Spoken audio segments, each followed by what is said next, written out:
Wouldn't it be great if you could ask your data anything at any time? Like, how are sales this quarter? How's the new marketing campaign performing? What does the overall health of the company look like? And actually get answers right away with charts and graphics and actionable information. You can with Domo's AI and data products platform. Domo lets you channel AI and data quickly, securely, and innovatively to deliver measurable insights wherever and whenever you need them. Anyone on your team can use Domo to easily prepare, analyze, visualize, automate, and distribute data, all amplified by AI. Domo goes beyond productivity. It's designed to transform your processes, helping you make smarter and faster decisions and drive real growth. All powered by Domo's trust, flexibility, and years of expertise in data and AI innovation. The world's best companies rely on Domo to make smarter decisions. See how Domo can help transform yours. Learn more at ai.domo.com. That's ai.domo.com. Welcome to Season 5 of the Agile Brand with Greg Kihlstrom, where we talk with enterprise and technology platform leaders about the people, processes, and platforms that make marketing and customer experience successful, scalable, and sustainable. This is what creates an Agile brand. I'm your host, Greg Kihlstrom, advisor and consultant for Fortune 1000 marketing and CX leaders and teams as principal and chief strategist at GK5A, and best-selling author, keynote speaker, entrepreneur, and Agile certified coach. The Agile Brand podcast is brought to you by TEKsystems, an industry leader in full-stack technology services, talent services, and real-world application. For more information, go to teksystems.com. To sign up for the Agile Brand newsletter and get the latest insights and articles on marketing technology and CX, or to purchase a copy of my latest book, House of the Customer, go to gregkihlstrom.com. You can also find all my books on Amazon and other retailers. And now on to the show. Today we're going to talk about enhancing e-commerce with AI by improving personalization, relevance, and the overall customer experience. To help me discuss this topic, I'd like to welcome Sean Mullaney, a former Stripe and Google executive who is now Chief Technology Officer at Algolia, which you may or may not know is actually the second largest search engine behind Google, powering more than 1.75 trillion consumer search requests each year. Sean, welcome to the show. Hey, great. Thanks for having me on, Greg. Yeah, looking forward to talking about this with you. Why don't we get started with you giving a little background on yourself as well as what you're currently doing in your role at Algolia? Sure. So I've been kind of operating in the world of technology and e-commerce for a while. So I joined Google back in around 2011 and got to understand the world of search and customer acquisition and advertising online, and got to experience some of the research lab out in California, and particularly during the first wave of AI and machine learning back in 2014, 2015. So that was very exciting. I then got to work behind the front lines of an e-commerce company. So I ran all of our search and discovery experiences at a company called Zalando, which is Europe's largest fashion marketplace, and really got to see firsthand how AI is transforming the retail e-commerce experience. And then most recently, before Algolia, I was at Stripe and helped build out our European engineering and payment operations. So I got to see the kind of like end of the e-commerce conversion journey. And then for the past year, I've been the CTO of Algolia. And for the folks who aren't familiar with Algolia, Algolia powers the kind of critical search infrastructure of the internet. So whenever you go to an e-commerce site or a media site, chances are that we are the infrastructure powering the search box and the discovery and exploration experience. Great. Well, let's dive in here. So, we've all had disappointing search experiences, including on e-commerce sites, where we just, wish our experience could be like using a normal search engine, right? But tools like Algolia are closing this gap. And, one of the ways that they're able to do this is through artificial intelligence. So let's start by talking about some of the current challenges that often occur. So what do some of your customers see on their previous or legacy platforms that make them want to consider an enhanced search experience? Yeah, it's a great question. So, e-commerce has been an absolutely wonderful thing for customers. So, you're able to access a very, very large collection catalog of products online. You're able to get delivered to your household at your own convenience. But, the e-commerce experience itself hasn't changed a lot in the last 20 years. You still go to a website and you get to see the whole product database presented to you. And you've got to figure out what are those kind of two or three keywords that I need to put in the engine that is going to find the product that I'm looking for. And this kind of like core keyword matching technology has been around since the very earliest days of Google. And we've all been kind of trained to think in keywords and try to figure out how to find the thing we're looking for inside the store that we're shopping on. And in the last year, I think all of that has changed. So about a year ago, ChatGPT came out and really demonstrated to the world the power of natural language understanding that AI can provide. And one of the things that we've seen is that consumers have started to expect a much richer and more expressive environment for being able to search and interact with websites. So the number of keywords that we've seen has doubled in the last year as customers are trying to use a lot more expressive human language to search and find things online. And so we actually think that these kind of new advances in AI, the kind of large language models that are powering ChatGPT, have a huge opportunity to really transform the e-commerce shopping experience and get users to be able to use natural language to be able to find the things that they're looking for. Yeah. Yeah, could you maybe dive in a little deeper on that as well? And our audience is primarily marketers, so not necessarily the people integrating these tools, but still and talk a little bit more about the natural language understanding, and what are the implications then for those that are creating the content for those sites, and what should the marketers be keeping in mind? Yeah, so I think one of the most important things about AI is that it creates a customer experience that I think really keeps customers engaged. The sooner the customers can find the thing that they're looking for on a website, the more likely they are to check out and not leave and bounce and go to another website. Yeah. But I think one of the most important things is it creates a really compelling amount of customer loyalty. So when customers feel understood and they feel like the website remembers them, when they come back the next time, and when they feel like they can express themselves in richer ways than just trying to type in keywords, they become much more loyal. And as we know that in the world of e-commerce in particular, you have these two kind of competing forces. The first is kind of how much money you're spending to acquire customers. And then once you've acquired a customer and they've landed on your website, how can you optimize their experience so they can find what they're looking for fast and become a loyal customer? And the more loyal customer that you create through your search and discovery experience, the more money and the better your return on investment is in the marketing dollars that you're spending. So, as a lot of marketing folks will be optimizing the efficiency of their customer acquisition channels, like with Google and Facebook, they should be equally thinking about the experience that customers get when they land on the website and making sure they can find what they're looking for fast. And that after they leave, they come back and shop many, many times and create a very high customer lifetime value. So we think that search and discovery are just as important as kind of optimizing that customer acquisition investment you're making.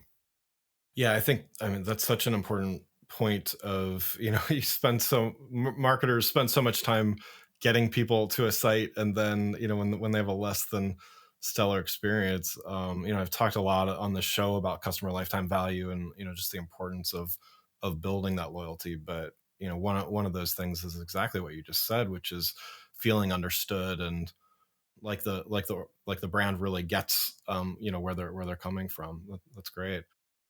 You've talked a lot about vectorization being a key approach for enhanced search results. For those less familiar with that term, vectorization, can you explain a little bit about what it is and how it differs from traditional searching methods? Yeah, absolutely. So, as I said, the traditional way in which customers search on a website is they type in these keywords. And the search engine will go through all the products and they will find products that contain those specific words. But typically, when you're an e commerce company, you might have a very large number of products that you sell and offer your customers. And often those products are quite domain specific. So let's say you're a fashion company or you're selling sports equipment or electronics. What we find is for a large amount of customers, they don't have the domain specific words. They don't know exactly what they're looking for. And what they do is they try to express what they're looking for without using the right terminology. And when that happens, they're not able to find the products they're looking for because they don't match the keywords correctly. So for a lot of e-commerce sites, we see upwards of about 70% of the queries that are typed in are actually kind of unique one-off queries that are very hard to optimize when you're a merchandiser. And so what AI does is we take the every single product in the catalog and we kind of run it through a type of large language model like ChatGPT. And what comes out the other side is something called a vector, which is basically a representation of the concepts inside that product. And then when a customer comes to search, we take the kind of the query that they put into the search box and we turn that into a vector as well. And so we actually are able to match concepts in the search catalog using vector search, even when there are no keywords matching. So it is an alternative way to look up information where you're not just using this basic kind of word matching algorithm, but we can actually understand concepts and we can find products in the catalog that contain none of the words that the user is using, but actually matches what they want.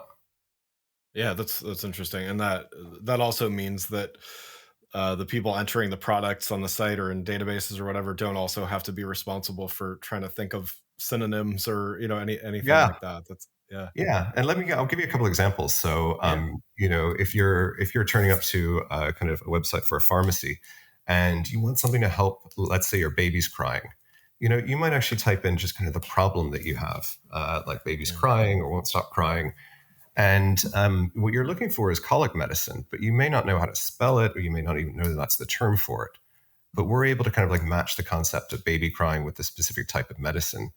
And that's an example of like a domain specific term that customers may not have. yeah. Or in fashion, we see it all the time. Fashion has its own form of, terminology for everything. One of the ones I've recently learned is something called a Chelsea boot, which is like it's an ankle length shoe that has a little netting window on the side of it. And it's very Had no trendy. idea. I learned something new today. Exactly. But most customers don't know the terminology, so they might type in like ankle length boot with a little netting on the side, Right. and normal keyword search wouldn't be able to find that. But with the kind of large language models that we have, we're able to find the vector that's very close to it and be able to return the product and delight the user there. Wouldn't it be great if you could ask your data anything at any time? Like, how are sales this quarter? How's the new marketing campaign performing? What does the overall health of the company look like? And actually get answers right away with charts and graphics and actionable information. You can with Domo's AI and data products platform. Domo lets you channel AI and data quickly, securely, and innovatively to deliver measurable insights wherever and whenever you need them.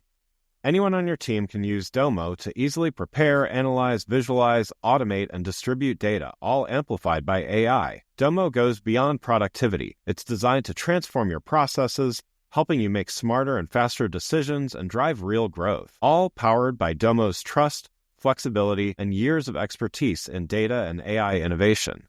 The world's best companies rely on Domo to make smarter decisions. See how Domo can help transform yours. Learn more at ai.domo.com. That's ai.domo.com. Before we continue, I'd like to introduce you to a sponsor of the show, Partner Hero. Customer service outsourcing has long been available mainly to large enterprise businesses with long-term contracts and onerous procurement processes. Partner Hero is challenging business as usual and bringing the benefits of outsourcing to small and medium businesses as well as startups. With short, flexible contracts and fast ramp-up times, Partner Hero is making customer support outsourcing a viable option for small and medium businesses and startups. It's perfect for companies with seasonality expecting a temporary spike in volume or that simply need to scale up. And their focus on quality means your customers will get an experience that feels like it comes from your team.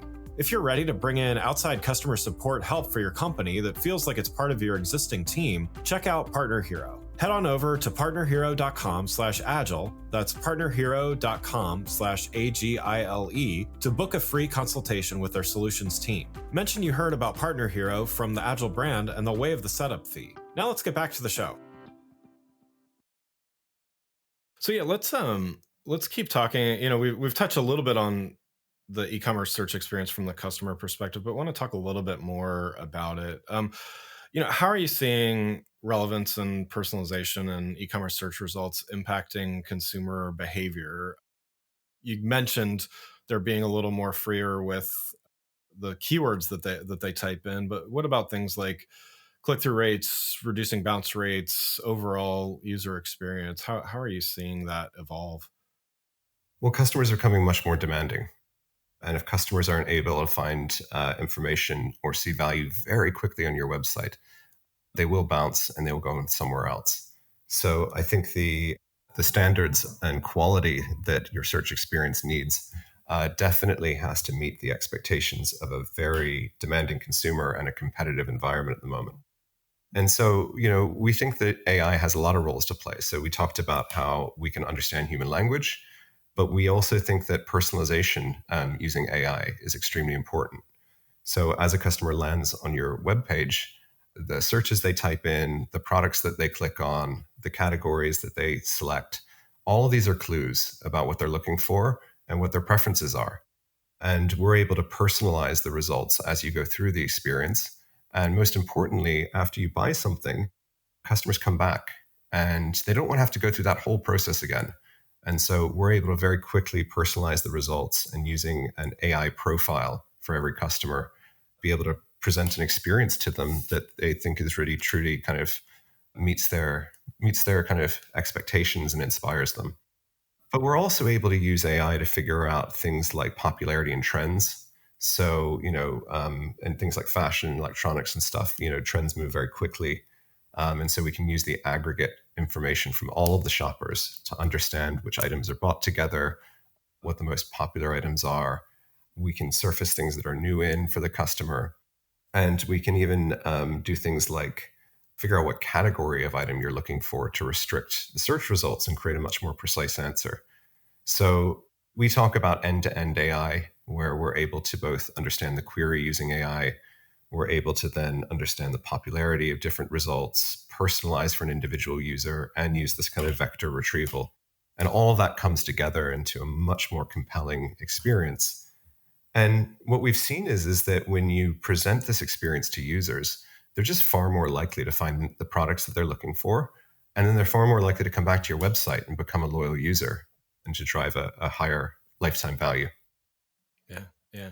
And do you think, I mean, it seems like one of those things that the customers are, it's not necessarily that they're thinking, oh, wow, my search experience was easy, but it's overall that the overall experience is, do you have stats or maybe, data on, what is causing some of that loyalty? I mean, is it just the overall experience? Is it the speed of delivering results? What do you think is causing this, these consumers to be so loyal and come back?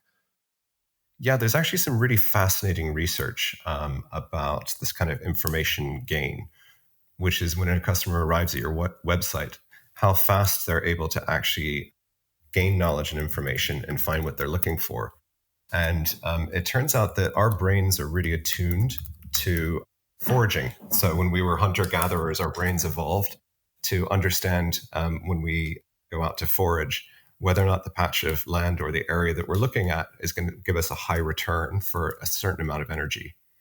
And because our brains are wired like that, when we're online, we're very, very sensitive to the idea of how fast am I gaining knowledge. And when that speed of knowledge gain starts to reduce, people very quickly move to another website. So we think about it as the kind of speed of the experience. So like search speed, the relevancy and precision of the results that we're showing to the user. And when they start to see this kind of like high information gain, it sparks a certain trigger in their brain that this is a place that they should spend more time in and that this is a place that they should return to. So it's absolutely fascinating. A lot of the kind of evolutionary aspects about how our brains are wired definitely creates a sense of loyalty and wanting to return when you see a lot of information that's relevant to you in a short period of time. Yeah, and I would imagine that's, we've evolved to wanting that in, milliseconds or nanoseconds or stuff like that over time, right? Just with that kind of with the evolution of the web itself.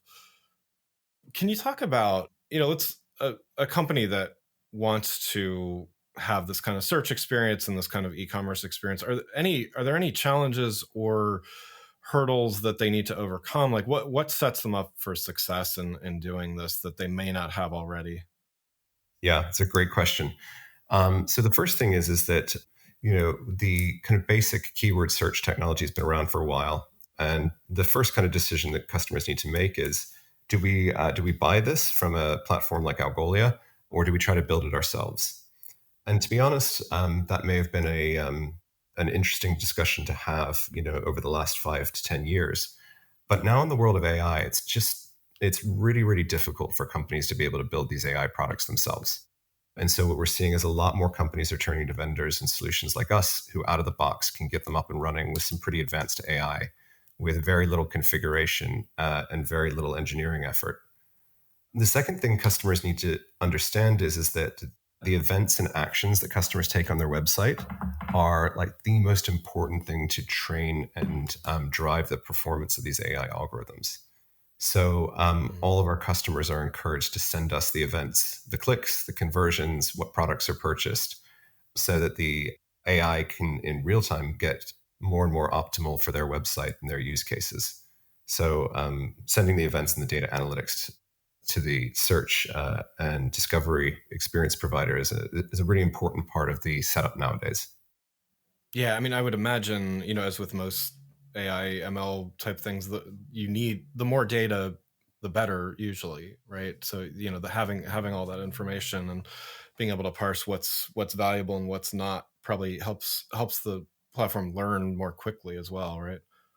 Yeah, absolutely. And one of the things that we see with a lot of our customers is they don't want their data to be used to train other people's algorithms and to Mm, benefit their customers, so their yeah. competitors.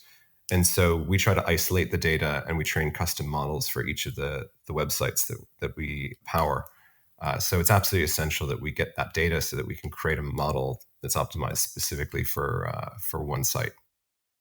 Yeah, that's a lot of the orgs that I work with, that would definitely be on their list of requests. So that's definitely good to know. Well, one last thing I wanted to talk about with you, anytime we talk about hyper personalization, AI, all of these things, want to just bring up the data privacy and ethical considerations. So we're talking about collecting a lot of data, using a lot of data. It's, from my perspective as a marketer and a technology optimist, I think it's all for the benefit of the customer, which seems like a win-win. But, how can businesses balance the benefits of AI powered search with, there are, valid concerns about data privacy, security, transparency. How do you balance those needs to, offer still an optimal experience? Yeah, I mean, it's a great question. And I think with customers these days, if you're able to demonstrate the benefit for them to opt into, for example, cookies and to create an account, the personalization and the kind of more optimal experience, I think most customers are very happy to share that data.